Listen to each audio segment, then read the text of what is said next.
Welcome to the Magical Story of Us podcast. I'm your host, Britton, and this is Carolee, or we are your hosts. I'm your host. This is just my sidekick.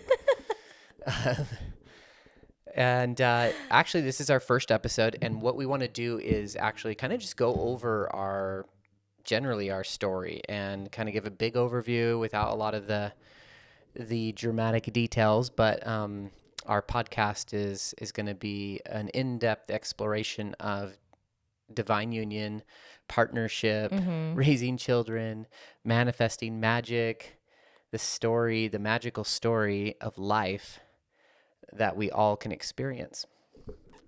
I think that you said that really, really well. You don't want to add anything? No, you're the host. I'm just Right. just Okay. kidding. So, why don't you kick us off on we want the audience to get to know us. How do we meet? What's our love story? We were both raised Mormon, and like good Mormon kids, we actually met at our singles ward. Those that are Mormon or have a history with Mormonism understand what I mean when I say that. But for everybody else who doesn't, a singles ward is just a group of young adults that are obviously single, who go to church at a specific location at a specific time. It's kind of like... It's like you stick all the families in one chapel and at one time, and they coexist, and then you take all those that are unmarried and you put them in another chapel so that they can get married. That's the intention. Yeah, totally. In the singles ward that we met at, there were like the year that we got engaged, what was it, like 17 other couples that came out of that ward. Oh yeah, that's right. There was like a large number. There was a huge amount. That's right. Yeah, so we met at church. I forgot all that. I had graduated from university and had moved down into my parents' home in Utah. And Britton, he was still on his mission, his Mormon mission, when I moved to Utah and got home, and we met in sacrament meeting. Met at church. Yeah, and, met at church. It sounds kind of corny. It's almost cliche or whatever, but like when I saw her for the first time, there was an immediate eye connection that was like a spark of something. And I didn't understand what it was at any sort of conscious level, but unconscious or subconsciously, I recognized some sort of attraction or pull or knowing. It was like a knowing. It was a knowing. Yeah. And it was like, boom. It was wild. I mean, but it was just such a brief moment, but I can clearly remember it still to this day. And, I went and I was sitting next to my brother. I had just gotten home from my mission, and I saw her, and I leaned over to my brother, and I was like, "Who's that?" And he said, "Oh, that's Carolee Coy. She's cool." And so I went up and purposefully tried to get her number right after the meeting, and I'd never done that with any other girl, and I got it, and we just became friends real quick. Yeah, it was fun. I remember noticing you in that same moment. Like, we looked at each other as the meeting was going and just kind of had this moment of like, what? And then the meeting continued, and and then you came up after the meeting in the chapel still and like introduced yourself, and that was really fun. Forward. It was forward and fun. I was hesitant a little bit because that brother that he mentioned, that he said, "Hey, who is that?" I had actually already made out with. And once you go Beckham, you never go back. Oh my goodness. Anyway, not that we'd ever dated. It was just like a one-time. Facts. It was a one-time thing. Life for the single Mormon was, well, at least for me, was quite dramatic. I had a previous boyfriend that I had been engaged to. I had been dating a lot of different boys in that same ward where we met because I was trying to get over this failed engagement, toxic relationship. That's part of the reason why I had that little makeout session with your brother, because like my ex-fiance had literally texted me that morning, not the morning we met, the morning I made out with your brother, texted me that morning. And I was like, oh, I just need to kiss somebody. And so I texted your brother. We totally made out. That was in the summer.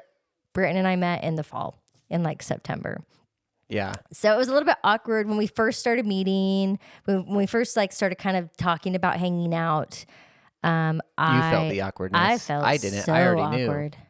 Yeah. And me and my brothers had I don't want to call it shared women, but essentially that many times. And, it really was just a general attraction of women towards multiple of us. And yeah. so it was sort of a thing that had occurred several times. And yeah, so it didn't make me feel awkward, but like our relationship was mostly at a friendship level. I wasn't ready to jump into anything. And I kind of had a rule of, dating for a year before marriage, which was, kind of bizarre for Mormons. Let's be honest. Most Mormons are like, get home from their mission and they just want to get their dick wet so quick that they just got to get married. Got to keep it within the doctrinal boundaries. And so anyway, I don't know, like the things I want to touch on were just like, we had a typical fun friendship, and then it kind of moved to, friends with benefits pretty quickly. Yeah, it did. And then, I could see it going further, but there was honestly some hesitations on my side about moving forward. And then we kind of did the makeup breakup stuff a little bit. But there was this moment where I just knew that, I don't know, like I just kind of knew that this was going to be a good option for me, like a good opportunity for both of us, because I felt compatibility on all the wrong things. I felt it on like the checklist type things, like Carolee was, I wanted someone that was educated. She had gone to school and graduated. I wanted someone that was bilingual and she spoke like 3 languages. And that was my what is it called, or sapiosexualness in me, which is like attracted to the mind, attracted to intellect. And then there was some physical things that I was hesitant on, and that'll actually come out later in our story. Yeah, it's a big part of actually what coalesced in our relationship and what led us through our whole experience. And maybe we just jump into like what happened with our relationship. Yeah. So we got married about a year exactly after, basically a year, yeah. Basically a year after knowing each other. And pretty quick, we just got going with life and had a surprise pregnancy that ended actually in a miscarriage, which was difficult. And then the miscarriage was like in June, after we had been married the previous September. And then we got pregnant a second time after that June, just following like November of the same year. And that pregnancy went full term and is our oldest, who's now 13. And we were doing all the checklist things. We had gotten married. He was a returned missionary, like you mentioned. There was a lot about me that was like kind of a checklist. And I approached the idea of relationship kind of also from a checklist. There was definitely a real gut check about the marriage, about the decision to marry you. And it was real. And I felt good about it. But there was like these bonuses. That's what I want to call them. Yeah, but I guess my point is, yes, there was this pull inside both of us that knew that we wanted to be together and that a marriage together was a good direction, the right direction. But at that point in both of our lives, the way in which we'd been raised kind of viewed marriage as more of like that compatibility checklist. Like I had a list of like, whoever I married had to be a return missionary, also intellectual, college education was important, handy with vehicles. Like that was on your list? That was on my list. Like I wanted somebody who was... Good thing I was.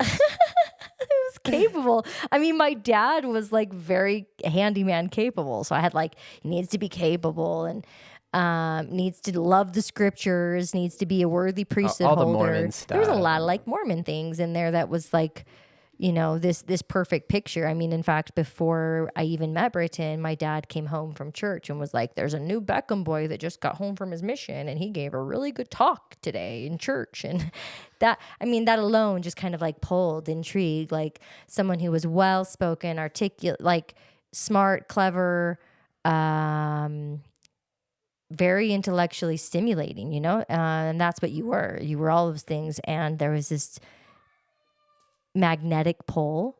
Yeah. I guess kind of pulling it all together in a nutshell, we both had deep programs that were running based on the culture of our upbringing and our family culture. And Yeah, it was the programming is what is the journey of what we've be like like delayering or shedding and deconditioning ourselves from. And it wasn't it wasn't really fully apparent until we started really digging into the infidelity healing, that was what had driven our whole life. And but our story is really magical, and what it is when we finally decided to, so we had infidelity that sort of, it was a series of emotional infidelity, like think pornography, but maybe with other, like with people, and then connecting through texting and that sort of thing, and then a couple of meetups, and that culminated in a relationship that had gotten a little bit too emotionally intertwined, I guess is the right word, and that was a full-fledged affair, and then from there, at the bottom of all that, well, there was kind of two bottoms. That was the first bottom. And then we began healing, but we did it through the way of the church. We did it through the way that we had been told and programmed to, and we attempted to heal our marriage. And well, and I'll interject real quick. At this point, there was a first kind of small incident of betrayal that actually correlated with our oldest, like with each kind of birth of our children, when I was in this mode of mothering and our relationship dynamic had changed. That was when it was really, yeah. And so like we had an incident that happened after our oldest was born. The incidents happened, and you mentioned it, like around the pregnancies, and the pressure that I felt that drove me into those places was around the lack of connection that we would have. Mm-hmm. And I think this is somewhat common for marriages, is that the connection sort of, suffers a bit during pregnancies. And I was really seeking deeper connection. I know that she wanted it. We weren't giving it to each other at all, at least not in the way that we really craved it. It was very, looking back on it, you could say superficial. We really cared for each other. We loved each other. We supported each other. We saw eye to eye on a lot of things. Yeah. We were very compatible in so many ways. But there was this incompatibility in the depth of emotion and the sexual connection. And that was driving me out to find it. Right. And so the full-fledged affair that you mentioned, actually, I just want to kind of put some context, right? That occurred deep into our marriage. By that point, we had already... 9 years. Yeah, we had our third child. Was it 9 years or 8? Yeah. Sorry, 2009. It was actually 8 years. 8 years, yeah. So we had our first child, our third child by that point. And there had been sort of, with each of the children, there had been various degrees of betrayals, but none of it we weren't really fully clear with each other. Like, I didn't know to what depth there were still like moments of connection outside of me. I wasn't really aware. I was living in a lot of shadow and a lot of like illusion. I could feel in my body my own need for healing, my relationship with myself. But I wasn't sure. I didn't understand the context of emotional intelligence. I had no idea what the word codependence even meant. And I was beyond highly codependent in almost every single relationship in my life at that point. And then also, we weren't in a place to be able to own our truths and be radically honest with each other. And so when that full-on, affair, as you put it, occurred after our third child, that really was kind of like a rock bottom. We crashed hard, and it was at that point that it was like the programming of the patriarchy and control, and this is how you heal, was really, really deep. So I was like, I'm not going to stay with you unless you go with me to therapy. Yeah. It was that thing. So a reasonable demand. Yeah, for real. And so we started with a couples therapist, and those were not very effective in the first. No, I don't think they were well equipped to deal with. I don't think you were fully ready to actually. I wasn't fully ready. They weren't equipped. The truth is, I had way too much shame at the time to really dig into it, because I was just like, I'm such a loser. I can't believe I did this. I don't understand my behavior. Like, I felt at times, and we want to leave so much open for other future podcasts and diving in deep, but I felt at times like I wasn't even driving. Like, there was literally another person running the show when I would reach out to, in particular, a lot of the behavioral patterns. And so there's unconscious energy that actually, I believe, can take command of the body. And we call those demons. A lot of people call those demons. But they're real, and that energy is real. And that's not to say that I don't take complete and full ownership of what happened. It's just to help people understand the complexity of the situation. And I think that this goes for a lot of people that have undergone these circumstances or other strenuous things, like even murder. I believe there is unconscious energy there that is so strong that it takes over the body, and the body is now subject to it. So it's no longer conscious. But let's jump forward a little bit, because there's a lot that could go in. But when we began leaving the church, we jumped into psychedelics. There's a long story around all that. This was all after spending an entire year doing everything the church's way. Yeah. So we did what the church disfellowship. asked. You were disfellowshipped. You had to report to the council of stake presidency and the whole patriarchy of the church. Yeah. So you had a whole year where it was like, naughty boy, these are the things you can't do. I'm such a bad boy. And I was, but anyway,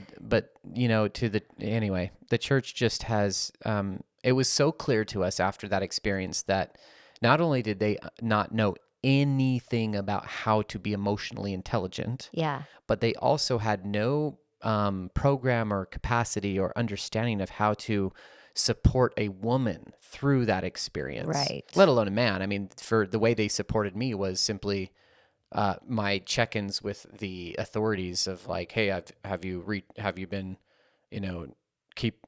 been faithful, right? I mean, what does that support me to just account? Like it was just a debacle, and it was so clear. So we started just exploring alcohol. Like alcohol was our gateway drug. And then well, the reason it was a gateway drug is we had tried this therapy with a therapist, and I had been going to therapy, and you were kind of over therapy, and we still had so much that we had to talk about, and we couldn't lighten up, loosen up to talk about it. Yeah, it's levels of consciousness, the amount of guarding and defense mechanisms that exist at your baseline vibration make it very difficult. So that's why they say therapists will work for years just to get people to drop their guards down, right? To build that relationship of trust.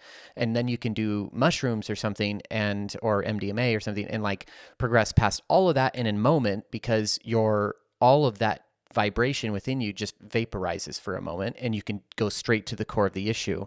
And then with mushrooms specifically, you're able to actually see things from different perspectives and different angles. So so we did get into that. It opened the door for us. Yeah, a bottle of wine was our therapy. A bottle Like of we wine was straight the up first could, thing. Yeah. yeah, It was, we would drink a little bit, and there was cognitive dissonance because we had been told our whole lives that we'd go to hell if we drank alcohol, and but here we were. We called it therapy in a we bottle. called it therapy in a bottle because we finally were able to like crack the shell of pain and like talk about. We had a good things. fuck too on it. I mean, Yeah. that was, and that was actually quite healing. Many times, and so yeah, it's like it was so contradictory to what we had been told, and we were like, why is this bad, wrong, whatever? When it's like actually helping us connect, speak, talk our truth, all of that. So it just kind of cracked the door, and then we slowly moved into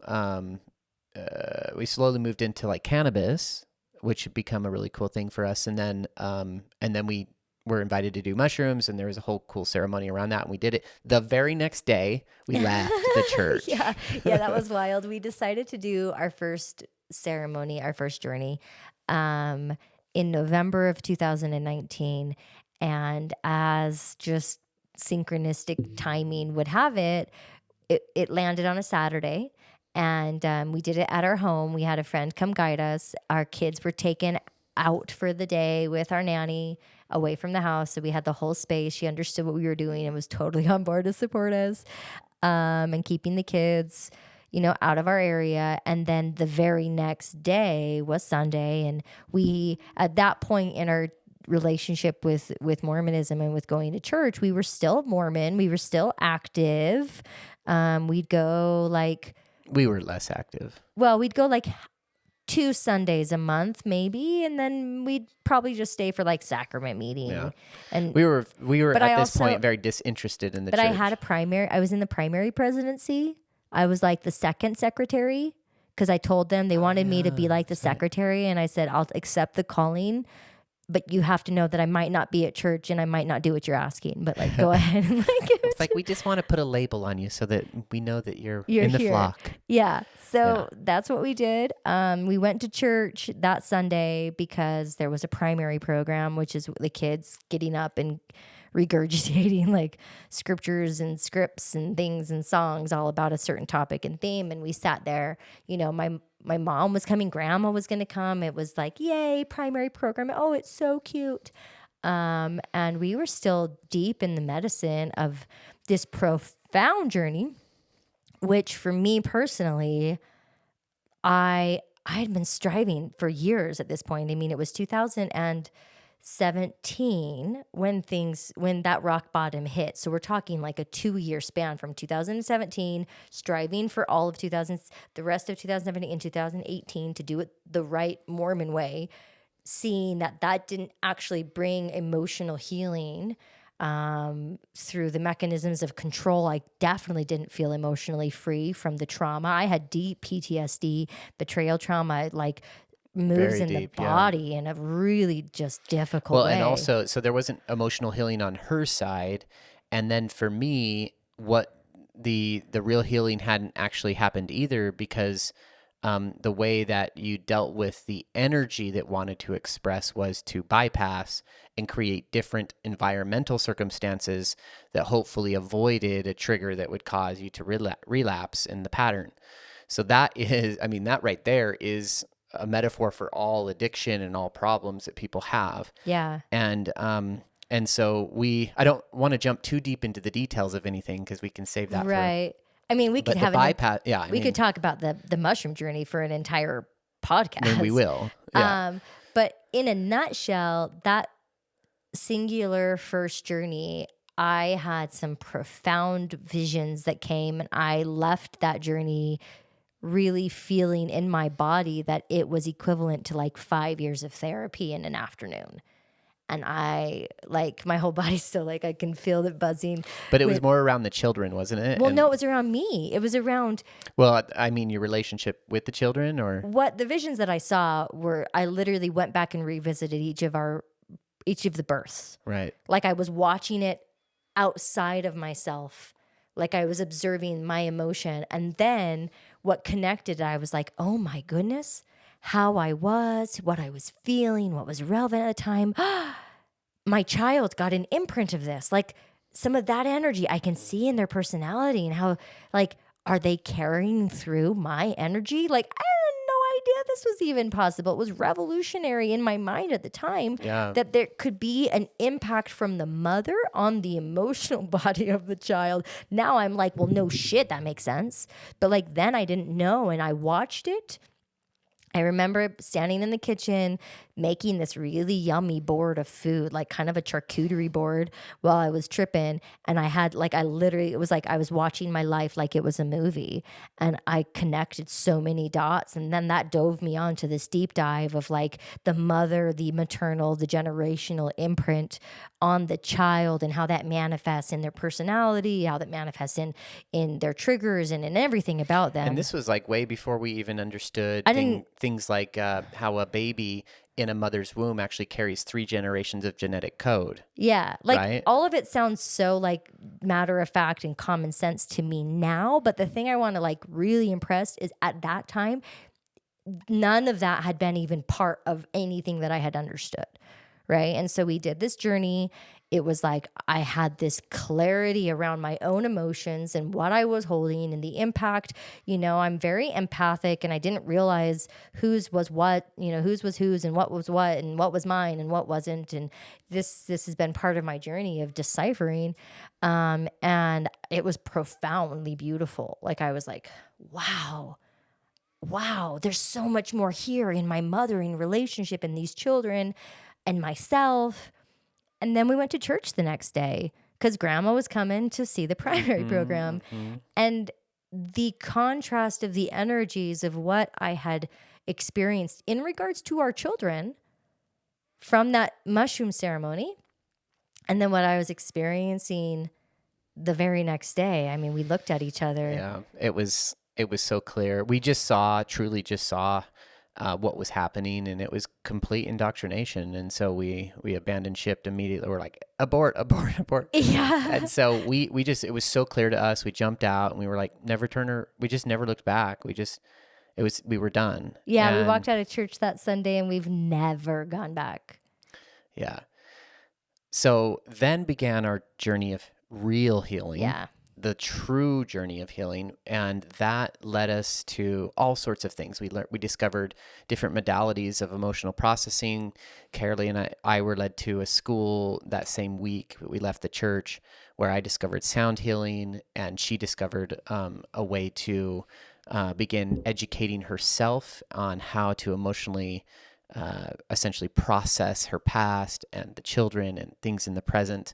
And she taught for the whole year. She did a certification program. Yeah, I did. And you taught me a lot of stuff and were able to work with me on all of that. And so there was just this beautiful opening of like, yeah, here's the real healing that you guys have been seeking. And I want to jump in right here and just say, you know, this is where, you know, when we left the church, this was a big decision because, you know, I say it like, yeah, we made the decision to go and never look back. And it was true. We were done with that type of spirituality, that type of religious connection to spirituality and to God and all that. But we were in no way dropping our spiritual connection to the divine. In fact, we were in desperation to seek for something more real. And I had a moment where I had like basically told God, okay, look, I'm willing to take all these beliefs that I've held for 30 odd years and put them on the table and say, I'll suspend all of this. I don't even, you know, like I can't make sense of why any of this, you know, has happened, or my experiences in the church, because I had spiritual experiences in the church. So, you know, but when you're told it's the only true church, then you're like, oh, I'm the only one having the spiritual experiences, and those people that are outside the church don't, because they don't have the truth. And that's the big lie. And so like I suspended everything and I said, just show me a better way. And I put the ball back in God's court. I don't know if Carolee had like a moment like that for her, but she explored, the divine feminine. Yeah, I mean, you were clear in communicating that that's what you did, and I didn't necessarily need to take that on as my own thing. Like it was sort of like, oh yeah, I'm with you. But you were also struggling with the God, the God, the man God, yeah, of Mormonism and Christianity in general, and like so that was more for me. And then she had her own path. Yeah, I kind of actually abandoned the he The he god god. all entirely. I was like, goodbye. But it was more of like an abandonment of like the voices that gave God Relevance his and identity yeah, and his relevance, that were all my entire like upbringing. These voices were always men, men praying, men speaking, men leading, men men guiding, blessing, men doing all the conducting. authority. You know, when we did the disciplinary council with you, it was all men. There was not even a woman, not a single woman there to be my advocate, to support me. I was so alone. Stupid. And then the whole year, everybody's like, everybody knows in that room, everyone knew about you, and you got texts and you got support. And I was so embarrassed and ashamed and scared and alone that I couldn't confide in anybody. And yet there was also nobody in authority that had my back. And I saw so clearly that this construct of the patriarchy, like, actually wanted to keep me small and in service to the man. And so I said, I'm over it. I am not going to read anything else written or spoken or said by a man. I am going to seek feminine voices. So yeah, I like was on this deep search. You know, it was actually, we had been reading different works, and one of the ones was, you know, Neil Donald Walsh, Conversations with God. We had read at this point in time, and then also Eckhart Tolle's book, The Power of Now. Yeah. And it was actually those two books where Yeah, that was when you switched, yeah, right? at those two books, I was like, I like both of these, but I'm so fucking sick of the male voice. Like, Yeah, I I remember cannot do it anymore. And so, one of my dearest friends, actually, who I met because of you, you went to like elementary school with her, introduced me to Mary Magdalene Revealed by Megan Watterson. And I picked up that book. I didn't know what I was missing from the masculine to the feminine voice actually until I read that book. It was Right. like we had done Eckhart Tolle, Power of Now, and then I picked up Mary Magdalene Revealed and I devoured it. I was like, it like touched into places. It was the feminist gospel I never knew I absolutely needed. And it all clicked in and it made sense. And I was like, yeah, I'm gonna just read books written by women. No, spiritual leaders that are women. There's a lot more out there than I've even known because I was told. And I would say, like, as a message to Mormons and ex-Mormons that are still seeking spirituality through the divine feminine, there is so much to explore there. I've actually read a lot of the books that she did because I was also interested in the female perspective. And so kind of jumping back just a little bit to when I was saying, let's put it all on the table, I was really interested in seeing a new perspective. And so our journey went from like mediocre members of the Mormon church. I thought myself, I viewed myself as more than a mediocre member. Well, I was like a really good one that then went I into wouldn't a say mediocre. that. I mean mediocre in the sense that we weren't like super powerhouse Mormons. No. We were Mormons and we had served missions and we had done and we were blah blah blah reading, but we didn't. I mean, actually, we didn't read our scriptures very often like you're supposed to. We didn't like do family prayer and family hope evening very often. Like we were mediocre Mormons. Okay, fine. So, and it's okay. But what we really wanted was depth with God, just like we wanted depth with each other. And so that began our true spiritual journey. And that happened over, well, basically we're on it still. Like we very much don't think that there's a get on the train and get off. Like it's just part of life now. And our life has become deeply spiritual, deeply connected to the divine. And I feel more connected to like the universe and life and synchronicity and miracles and God, whatever that means, and all of the spiritual components of magic and belief and faith. You know, those core principles of all religious teaching and all spiritual teaching. I finally feel like I understand them from a perspective that is true to anyone's life, like how anyone could live it, not just through a religious dogma or a paradigm given to us by quote unquote prophets or scriptures, but real principles that apply to everyone equally in their own unique way, their own paradigm of life, their own experience of life. And so Carolee and I, so that was that, and it was starting, you know, the emotional work and the spiritual work were happening simultaneously, and it was really a beautiful thing. It was hard, but it was beautiful. Mm-hmm. And kind of going forward, I want to say this is where magic began to enter our life. Yeah, because I mean, I created a book club, right? Like I called it the Red Thread Book Club. In Megan Watterson's book, she talks about the red thread. I actually, to this day, still wear my red thread on my left arm, which is the side of the divine feminine.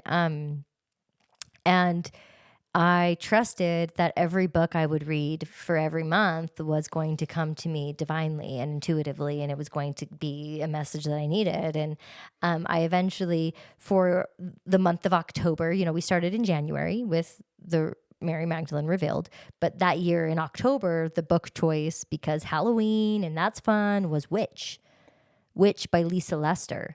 And as I dove into that book, that's when this idea, this knowing that was already a part of me started to like percolate, started to come online. And I was like, oh, this word, this concept of witch is so negative, and the witch hunts, and it's dark, and the devil, and like bad. Mm-hmm. And All the stereotypical stuff. And I followed suit with what Lisa Lester was saying. And I was like, I'm going to reframe the entire idea and allow myself to step into this space where a witch is an embodied divine feminine holder, a being of magic, because it's a being full of self-gnosis and awareness. And she can connect with the plants, with the animals, with herbs and oils. I mean, it was something that really had been a part of me my whole life. When we first met, I was like, here, put on some essential oils. You know, I almost became a doTERRA consultant back when too. You know, we were in Utah County, okay? And you called it my voodoo witchcraft. Like early when we first were dating each other, and you gave me a hard time. And I definitely had like superstitions about, like, I was so blocked off from... Oh, we skipped an important part in the story. What did we skip? We skipped the Kundalini Park City experience, which kind of shifted me so much. But to say I was just blocked off from, I was blocked off from so much of belief in miracles and in energy and what I couldn't see with my eyes, and frankly, looking back on it, I just laugh at my old self, but. It is what it is, you know? And so I had a heart-cracking experience, a mind-opening experience. All of the opening just completely blew open in the very, very end, like the middle of December of 2019. And that's really when my heart was shown that it could be opened in such a dramatic way. And I had no idea what was possible before that moment. And from there, I actually made the decision, I realized I had been living from the left brain. Everything was an analysis. Everything was a logical deduction. Everything was a reason and meaning, and intuition was basically non-existent in my decision-making process.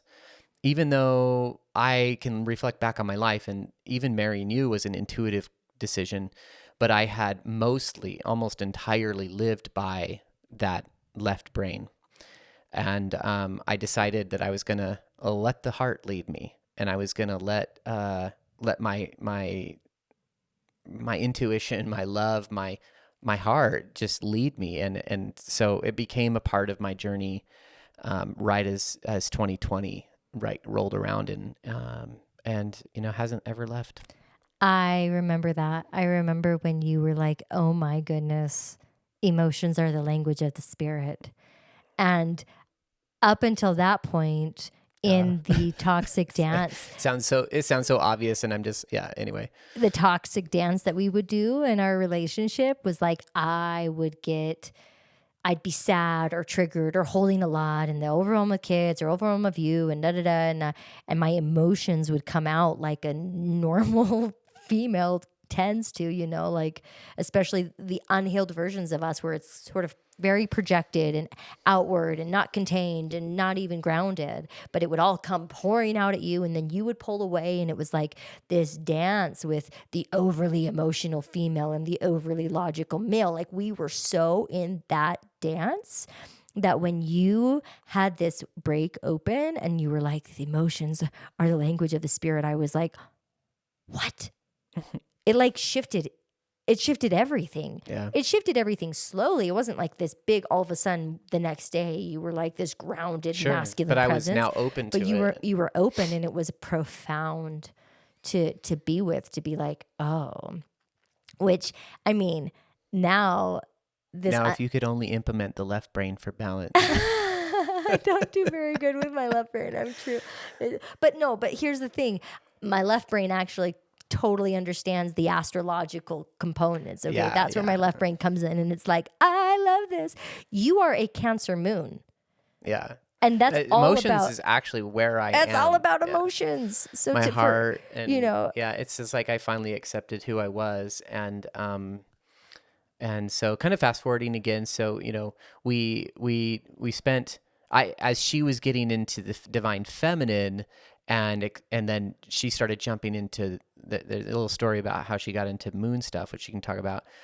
I really started exploring lots of other channeled works from different people that just came into my field. And Joe Dispenza, which actually technically doesn't really have channeled works, is they're definitely much more research based, but he blew my socks off, and so I got into him and started reading his works, and I went to Joe Dispenza retreat for 7 days.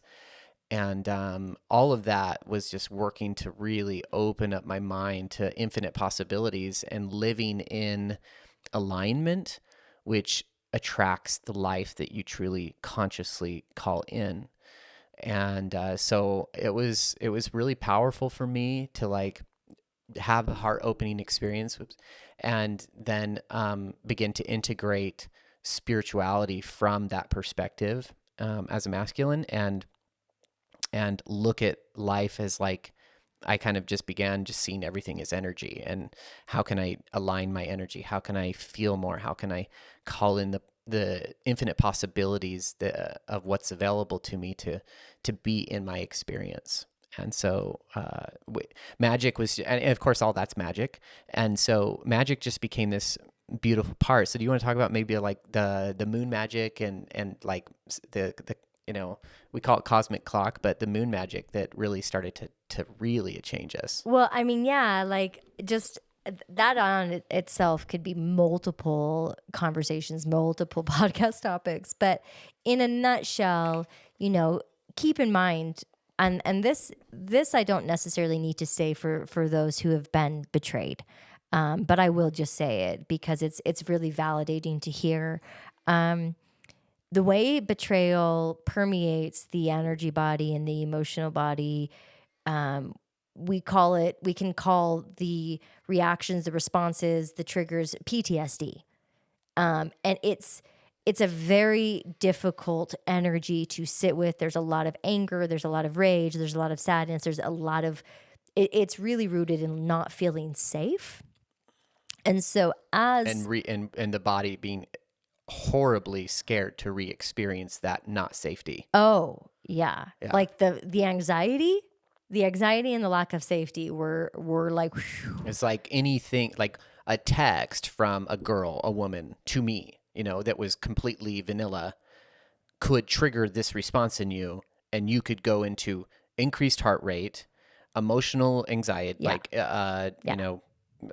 whatever you want to, just like anxiety, and then irritation at me, and of course, and then a lot of it was passive aggression, and so all of that could be triggered, and then she's out of it for several days because a text came to me, and she didn't know what it was about, like, or just what was going on, or like, it didn't even matter about that. It's just replaying the past. It's replaying the past, and so scared of the future, which honestly, those fears are very, very valid, especially because we truly still hadn't gotten to the root Yeah, we of hadn't gotten to the why. root. So like the potential Both of, unhealed at this point, but yeah, we're moving we're through moving stuff. through, we're striving. But we hadn't gotten there, and things did happen again. So my body being afraid of the future repeating itself was literally my body telling me what was actually going to happen. And it was really hard to like move through that, to like release that, to let it go. There's this incredible woman that I really admired who actually ended up now is my sister-in-law. I introduced her to my brother, gifted me a book for Christmas. And what Was it year? summer of 2020 or 2021? I think it was 2021. It would have been early 2021. It would have been, no, it would have been Like this spring? It would Oh, have, no. no, it would have been Christmas 2020. And I began in Okay, yeah. 2021. That's the time frame of this book. So Christmas 2020, she gives me a book that it was called Moon Bath.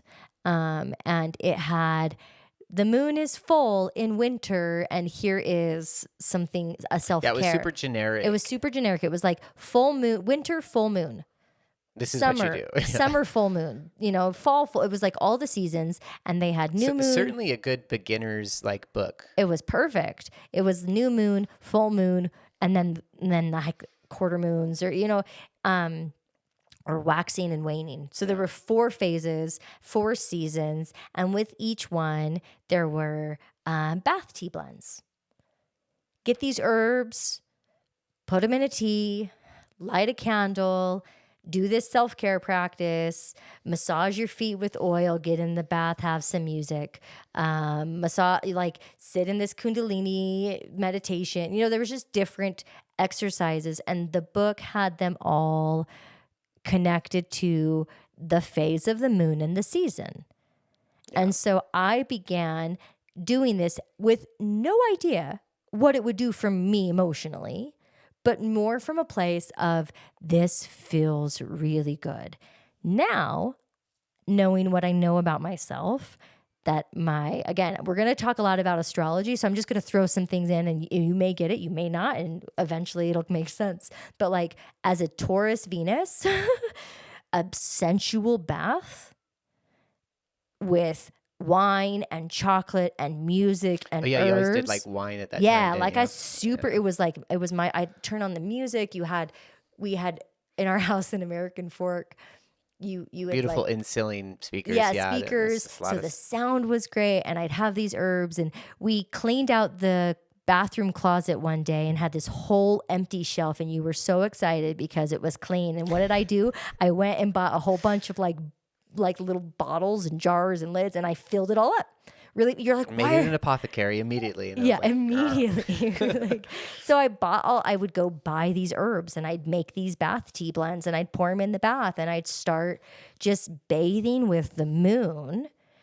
And then I started noticing these different energies coming out. Like these stories were happening in my life, and I was able to hold it better, and I was able to understand it better. And then I started understanding, oh wait, this full moon, astrologers' posts on Instagram started coming into my awareness. And so I began, it was after a while, that was like after maybe a whole year. It was like your spiritual journey was taking you into astrology very slowly. Very organically. Yeah.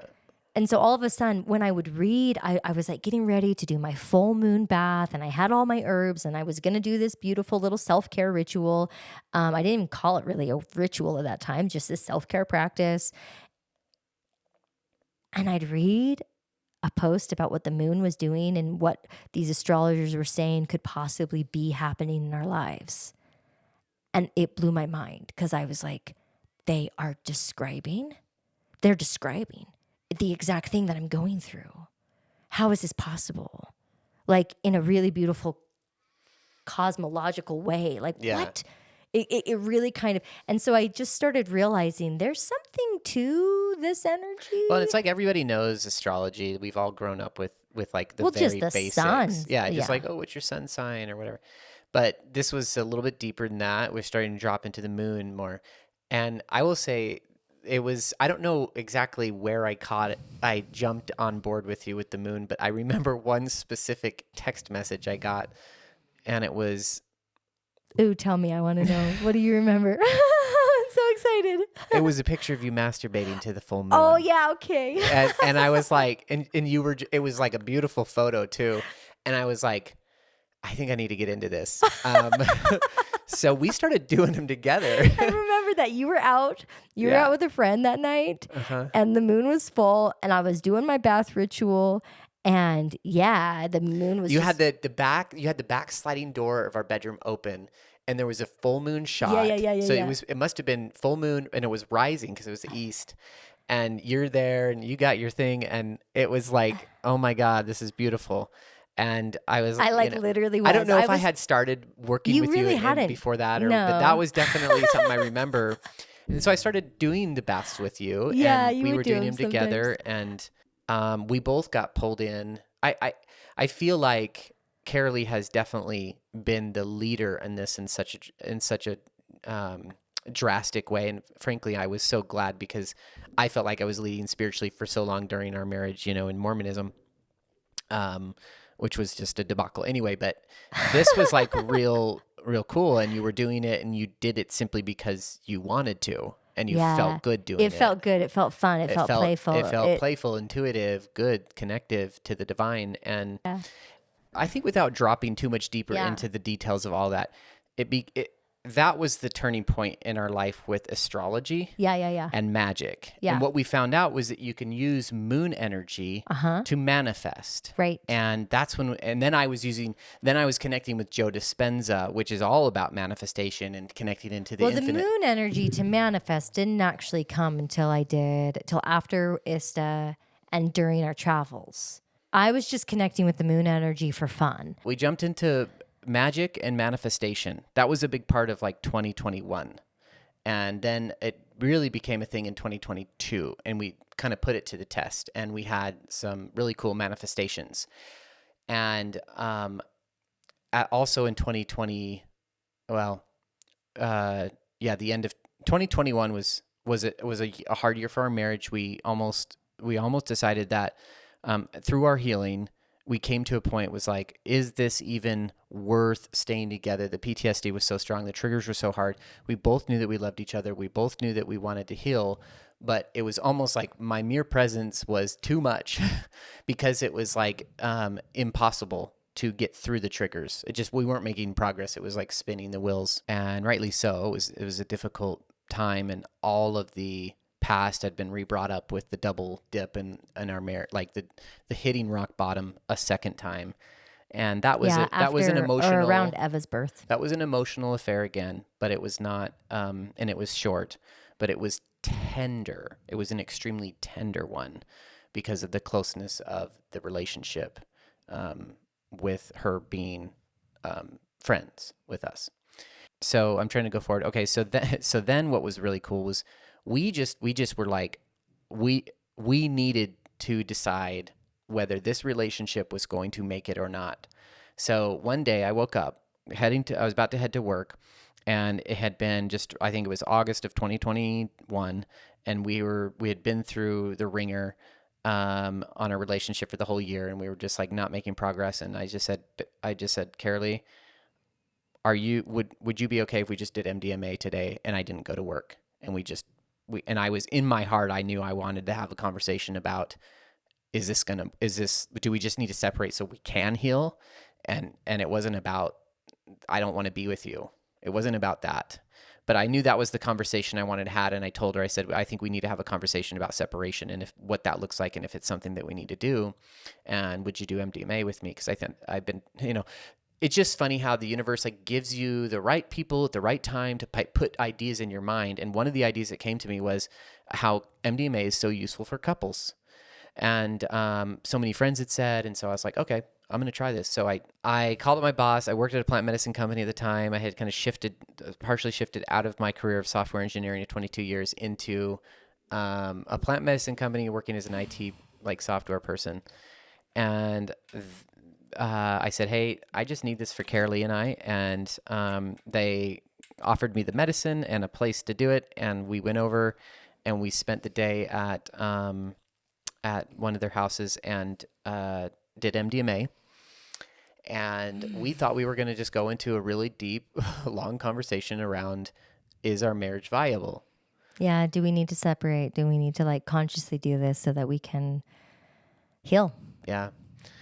And we had stepped into that dimension of the healing process. And so, but then when the medicine started hitting us, it was like we just laid down and started talking. And I just was like, I just remember caressing her face and her hair and just being admiring her beauty and telling her how beautiful she was and how much I loved her and how sorry I was and how we had been in this pattern for so many years and it had been so devastating and hurting so much for both of us. And then we just started making the most beautiful love and did that for about 3 hours, I feel like. And it was like the most healing sexual experience I think we'd had of our relationship, even though we'd had some beautiful ones previous to that. Yeah. This was our first on MDMA, and it was a very deep healing experience that opened the doors to our healing. Yeah. And and again, it like I mean, I say again, but I mean just that the MDMA allows us to experience a vibration that is so foreign to most people. It opens your heart in a way that just you're kind of blown away that, wow, I can actually feel this amount of empathy. I can feel this amount of connection.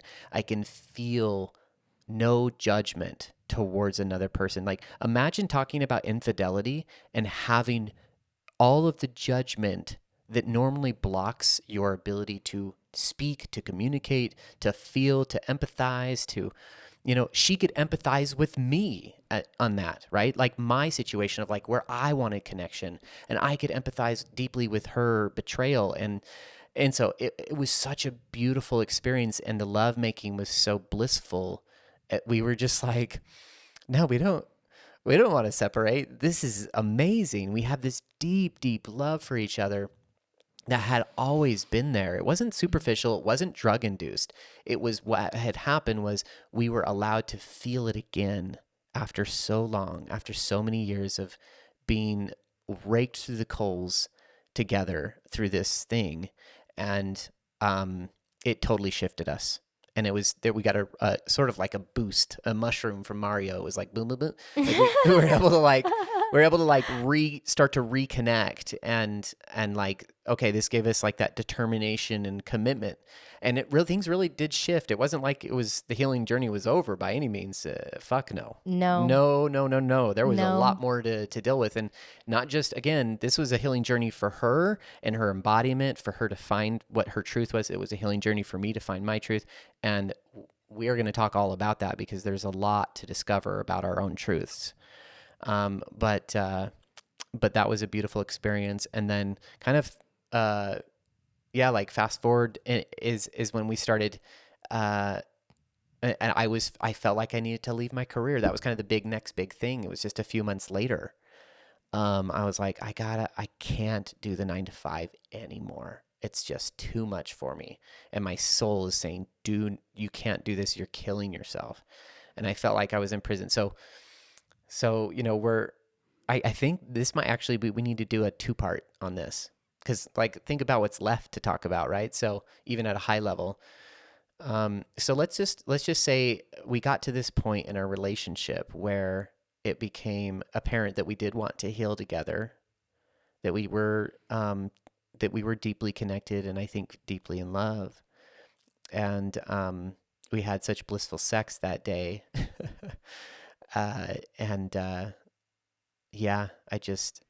think that was such a beautiful turning point, and I felt really connected to you, and even thinking about it now, it almost makes me super emotional because of how that changed. I just remember coming back so energized from that experience and feeling like, wow, there's hope. There's real hope here. There's real hope here.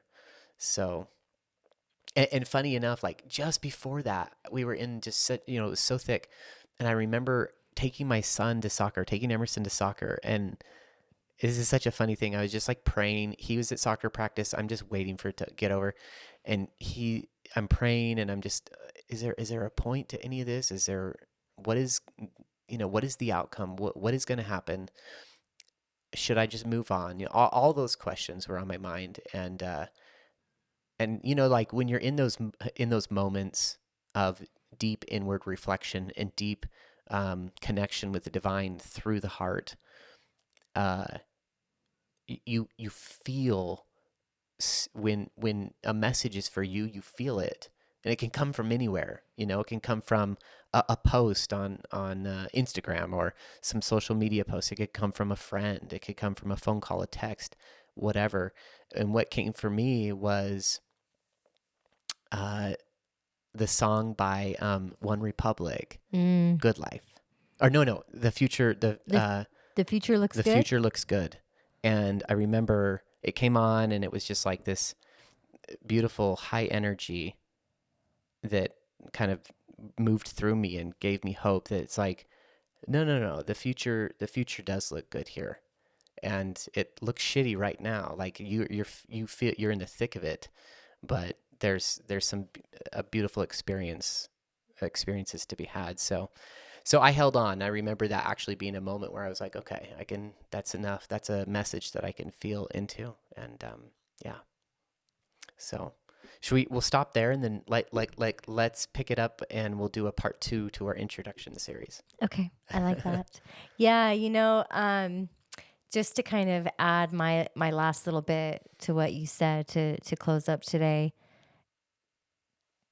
that was a really beautiful message for you to have received, because there's an intensity to who we both are. That's for fucking sure. Again, astrology is going to be an important part of how we talk about things. We're both an Aries sun, and there's a lot of fire, and and it's actually what makes us, I think, what builds our sexual energy is this fire that's in us. Yeah. But that fire in our unhealed states was really almost too much. And the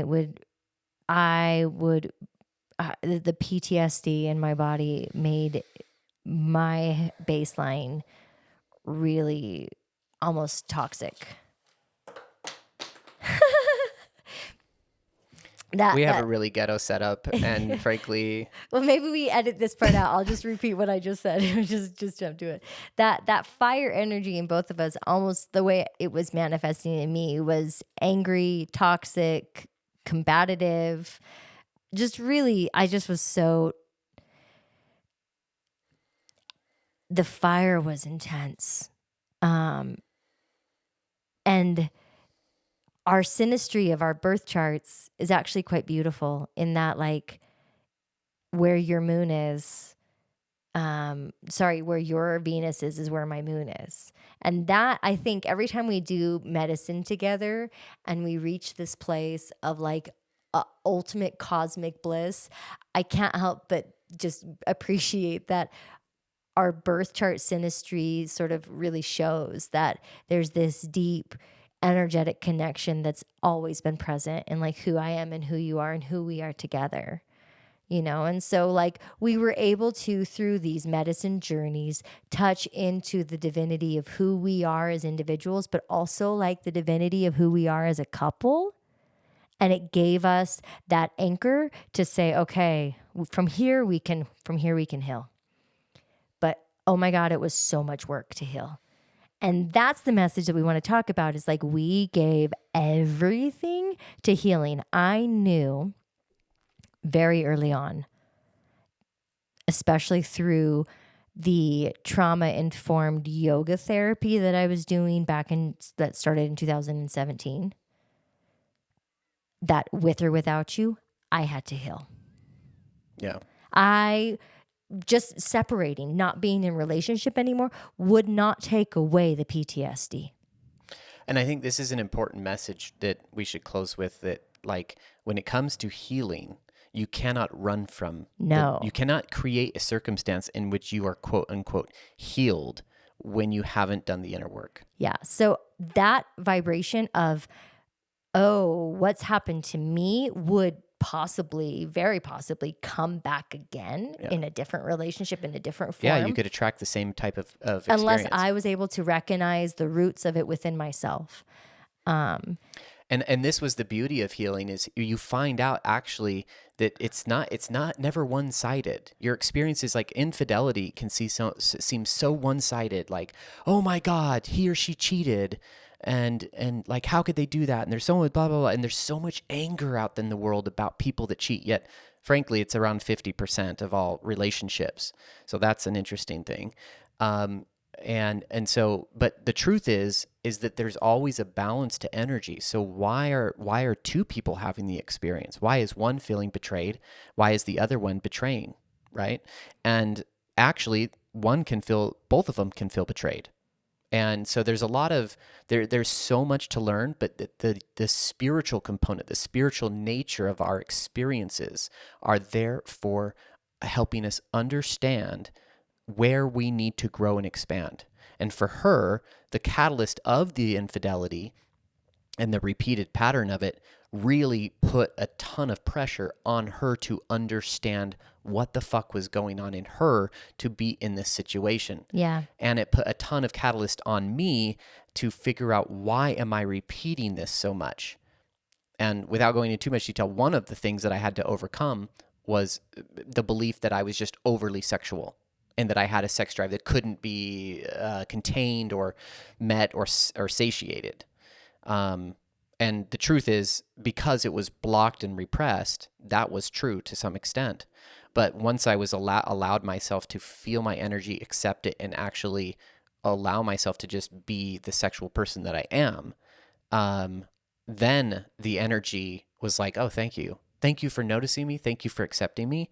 Now I don't have to like drive you all over, these other relationships so that I can satiate myself. Like it was just like, it was like temptation lost its sting completely, its hold on me. Yeah. And so that's true healing, and having the ability to like, be in my body and trust myself again. That was worth everything that we went through. Well, and me being able to do the same for Yeah. myself and for you, right? So I guess, yeah, that's like kind of like the core thing that I just want to end this little intro with, is this idea of like, with or without you, I knew I needed to heal. And I was on a mission to understand what that could look like and what that could feel like, because I knew checking the boxes and doing the right things and having this mechanism of control was only a Band-Aid on a wound. The wound was still so deep, and it would resurface, and nothing gave me the security and the safety that I needed. Yeah. I have it now. Oh my God, I have it now. And that's the story of what It's a story we want to share. It's a story we want to share of like how I got it, how you got it, how we finally are not actually any different than our core nature, and yet how we've been able to accept that, integrate it, and understand ourselves in a way that ultimately gave us the emotional freedom to like truly live a very happy relationship. Like, you're my favorite thing about my life. Yeah, don't you remember what happened this morning? Okay. That's the truth. We want to share with the world, with people, that true healing is possible no matter what the issue is. There may be situations where you need to move on from a relationship. Yeah, This yeah. wasn't one of those. It could have been. It could have been, and it would have been fine if that's what we had It would have been fine. But the healing still has to take place. Yeah, absolutely. And it has to take place in a conscious way. So, so here we are. We're sharing that story. And by the way, it's quite magical, and we've only started brushing on it. So we're very excited to share some of the beautiful magic and synchronicity that was our healing journey. Yeah. Okay. Love you, baby. I love you too.